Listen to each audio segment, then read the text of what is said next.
हाँ तो बेटा आपका फिर से आपके अपने YouTube चैनल पर स्वागत है।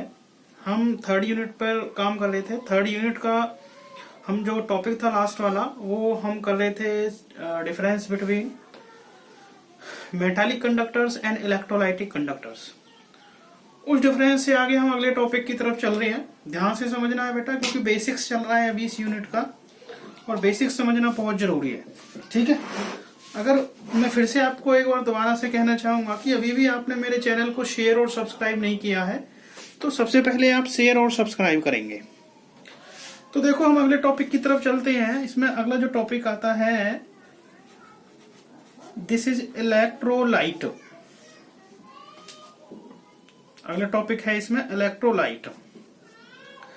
इलेक्ट्रोलाइट की अगर बात करें, इलेक्ट्रोलाइट वो केमिकल सब्सटेंस होगा जो पोलर सॉल्वेंट के अंदर डिकम्पोज्ड हो जाए अपने आयंस में। It will be electrolyte. ठीक है बेटा, तो देखिए एक केमिकल सब्सटेंस, एक chemical substance which get decomposed into their ions in any polar solvent called electrolyte। कोई भी केमिकल सब्सटेंस जो डिकम्पोज्ड, जो किसी पोलर सॉल्वेंट के अंदर अपने आयंस में डिकम्पोज्ड हो जाए तो उसको हम क्या बोलेंगे? इलेक्ट्रोलाइट। जैसे हम एग्जांपल में ले रहे थे, लास्ट में भी एग्जांपल हमने बताया था, ये वाला ये डिस्कस किया था। ये हम एक कंटेनर है और कंटेनर में ले रखा है हमने वाटर और इसमें मैं ऐड अप कर रहा हूं NaCl। तो यहां जो ये NaCl है ये किस में डिकम्पोज हो जाएगा? Na पॉजिटिव और Cl नेगेटिव। मीन्स Na पर यहां पॉजिटिव है, Cl पर नेगेटिव है। These are ions. तो कोई भी केमिकल सब्सटेंस जो किसी पोलर सॉल्वेंट के अंदर, पोलर सॉल्वेंट क्या है यहां पर? वाटर। पोलर सॉल्वेंट के अंदर अपने आयंस में डिकम्पोज हो जाए, इट विल बी इलेक्ट्रोलाइट। इसको क्या बोलेंगे? इलेक्ट्रोलाइट। अब इसमें आता है इलेक्ट्रोलाइट के types. Types of electrolyte. Electrolyte जो है it is of two types. ये जो है बेसिकली कितने टाइप्स का होता है? इलेक्ट्रोलाइट होता है टू टाइप्स का। एक होगा इसमें फर्स्ट जो टाइप होगा इसका, it will be strong electrolyte.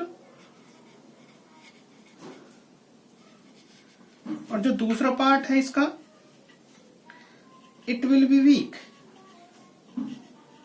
Electrolyte. Okay, हम इलेक्ट्रोलाइट्स की बात कर रहे थे कि जो इलेक्ट्रोलाइट होगा वो ऐसा सब्सटेंस होगा जो वाटर में या किसी पोलर सॉल्वेंट में अपने आयंस में डिकम्पोज हो जाए। अब ये जो इलेक्ट्रोलाइट है इसको दो पार्ट में डिवाइड किया गया है, टू पार्ट्स में, जिसमें फर्स्ट आता है स्ट्रॉन्ग इलेक्ट्रोलाइट और जो सेकंड है दिस इज वीक इलेक्ट्रोलाइट। तो डिकम्पोज तो दोनों होंगे, ठीक है, चाहे वो स्ट्रॉन्ग है चाहे वो वीक है। बट यहां जो स्ट्रॉन्ग होगा इट विल गिव्स या it will decomposed completely। it will decomposed completely मतलब पूरी तरह से ये डिकम्पोज हो जाएगा, जैसे कि 100% decomposed completely into their ions in polar solvent। Clear? Strong वो होगा जो वाटर के अंदर 100% डिकम्पोज हो जाए अपने आयंस में, इट विल बी स्ट्रॉन्ग। इसको हम क्या देंगे बेटा? स्ट्रॉन्ग इलेक्ट्रोलाइट का नाम। सेकंड है वीक इलेक्ट्रोलाइट। वीक इलेक्ट्रोलाइट होगा वो 100% डिकम्पोज नहीं होगा, means it will not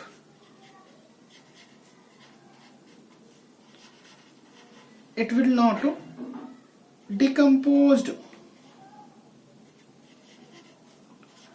completely into their ions in polar solvent.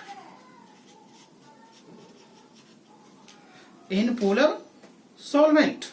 बेटा बात समझ में आ गया होगा। स्ट्रॉन्ग कंप्लीटली डिकम्पोज होगा अपने आयंस में किसी पोलर सॉल्वेंट के अंदर, और जो वीक होगा it will not decompose completely into their ions in any polar solvent.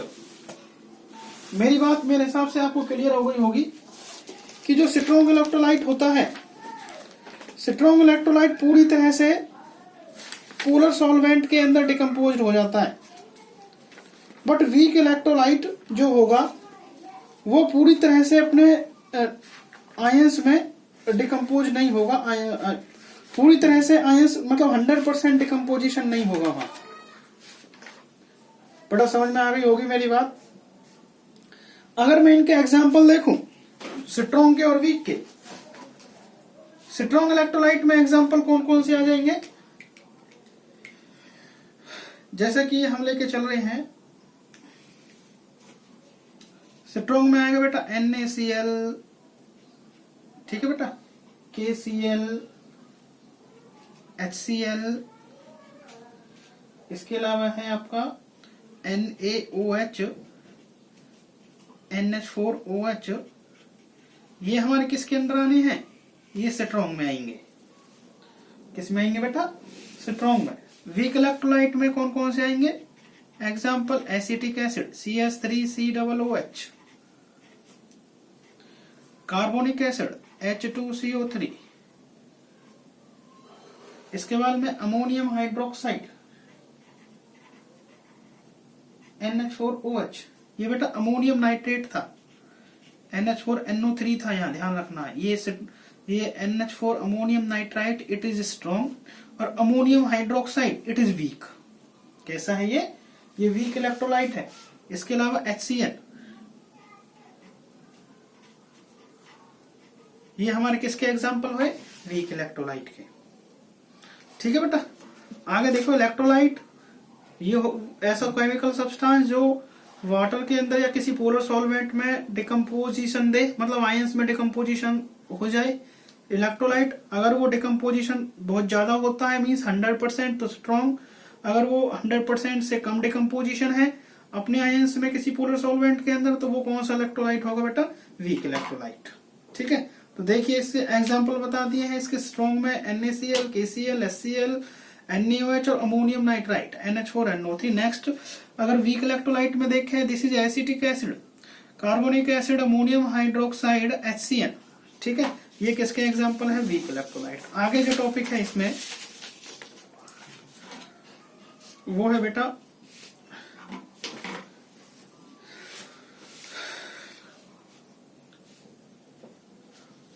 आगे है इसमें फैक्टर अफेक्टिंग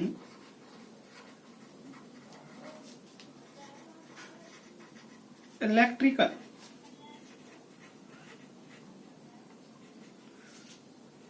conductivities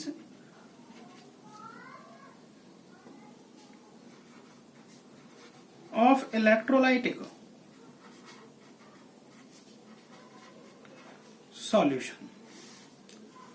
मतलब हम उन फैक्टर की बात करने जा रहे हैं जो इलेक्ट्रोलाइटिक सॉल्यूशन की इलेक्ट्रिकल कंडक्टिविटी को अफेक्ट करें।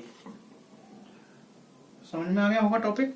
तो इसमें जो फर्स्ट टॉपिक में लेके चल रहा हूं, फर्स्ट टॉपिक जो आएगा इसमें दिस इज, वो पहला जो फैक्टर है जो अफेक्ट करेगा, this is inter ionic attractions. पहला जो पार्ट है इंटर आयोनिक अट्रैक्शंस, इसमें ये जो पहला फैक्टर है जो इलेक्ट्रिकल कंडक्टिविटीज को अफेक्ट करता है किसी इलेक्ट्रोलाइटिक सॉल्यूशन की। अब इसमें इंटर आयोनिक अट्रैक्शंस में जो पहला पार्ट है इसमें हम देखेंगे बेसिकली इंटर आयोनिक अट्रैक्शन में पहला जो ये पहला पार्ट है इसमें बेसिकली देखा जाएगा सॉल्यूट सॉल्यूट इंटरेक्शन।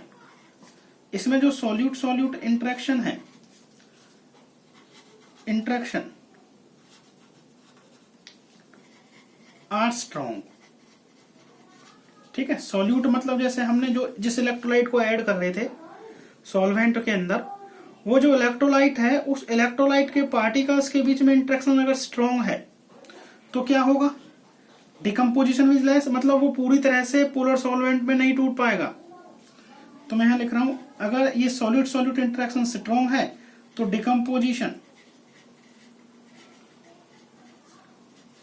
कैसी रहेगी बेटा, डिकम्पोजिशन विल लेस, और डिकम्पोजिशन अगर कम होगी तो उस दौरान क्या बनेंगे, less ions will form, less ions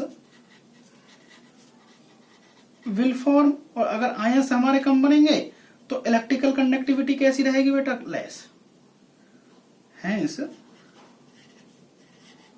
electrical conductivity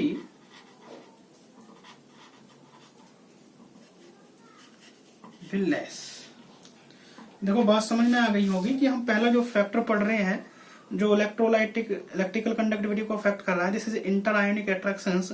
inter ionic attractions मत मींस यहाँ हम सॉल्यूट सॉल्यूट का इंटरेक्शंस पढ़ेंगे कि अगर वो सॉल्यूट जिसको आप एड अप कर रहे हो सॉल्वेंट के अंदर, अगर वो सॉल्यूट सॉल्यूट का इंटरेक्शन पहले से स्ट्रॉन्ग है तो वहां डिकम्पोजिशन उसका लेस होगा।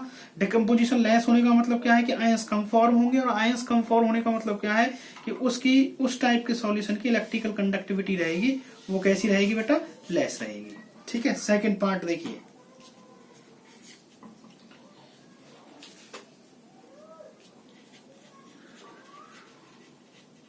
Solvation of ions. पहला जो सेकंड पार्ट है इसमें क्या देखेंगे, solvation of ions. Solvation of ions में हम इंटरेक्शन जो देखेंगे यहां देखेंगे सॉल्यूट सॉल्वेंट इंटरेक्शन। इंटरेक्शन कौन सा देख रहे हैं बेटा, सॉल्यूट सॉल्वेंट, और ऊपर क्या देख रहे थे, सॉल्यूट सॉल्यूट इंटरेक्शन। अगर आपने सॉल्यूट जो ऐड किया सॉल्वेंट में उसका इंटरेक्शन सॉल्वेंट के साथ में स्ट्रॉन्ग फॉर्म हो जाता है तो क्या होगा,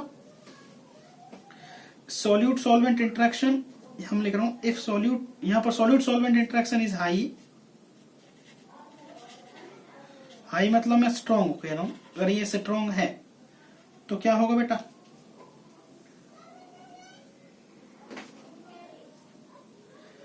then we can say that इसमें हम बोल सकते हैं if solute solvent interaction is high then we can say that ions are highly solvated, highly solvated। ठीक है, इट्स मीन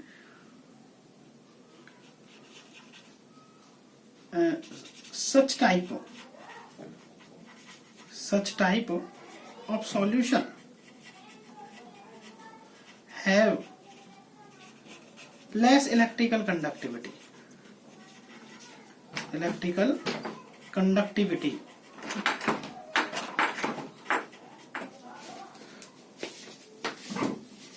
बेटा एक मिनट,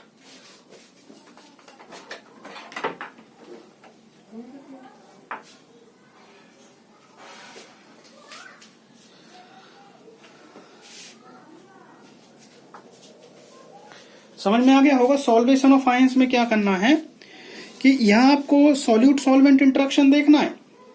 अगर सॉल्यूट जो आप ऐड कर रहे हैं, सॉल्यूट और सॉल्वेंट जिसमें ऐड किया जा रहा है, अगर उन दोनों का इंटरेक्शन स्ट्रॉन्ग है, हाई है, तो आप कह सकते हो कि आयंस जो हैं दीज आर हाईली सॉल्वेटेड। कैसा है, सो आयंस आर हाईली सॉल्वेटेड। और इस तरह के सॉल्यूशन में जो हमारे पास है आयंस मींस आयंस अगर हाईली सॉल्वेटेड हो गए तो इस टाइप के सॉल्यूशन में इलेक्ट्रिकल कंडक्टिविटी कैसी रहेगी, लेस रहेगी। बेटा समझ में आ गया। मींस यहाँ इस टाइप के केस में जो आयंस हैं वो हमारे बांध रखे हैं किसने, सॉल्वेंट मॉलिक्यूल्स ने, स्ट्रॉन्ग इंटरेक्शंस के थ्रू। ठीक है, मतलब आयंस फॉर्म तो हुए बट दे गेट इसको क्या कर दिया, उनको एक तरह से उनको बांध लिया सॉल्वेंट मॉलिक्यूल्स ने और उनको मूव होने से रोक लिया। मींस यही तो है, वो अब फ्रीली इतना फ्रीली मूव नहीं कर पाएंगे। अब फ्रीली मूवमेंट अगर नहीं होगी तो उनकी इलेक्ट्रिकल कंडक्टिविटी कैसी हो जाएगी बेटा, लेस हो जाएगी। ठीक है बेटा, नेक्स्ट टॉपिक्स हम इसके जो नेक्स्ट वीडियो में डिस्कस करेंगे। ठीक है, आज के लिए बस इतना ही।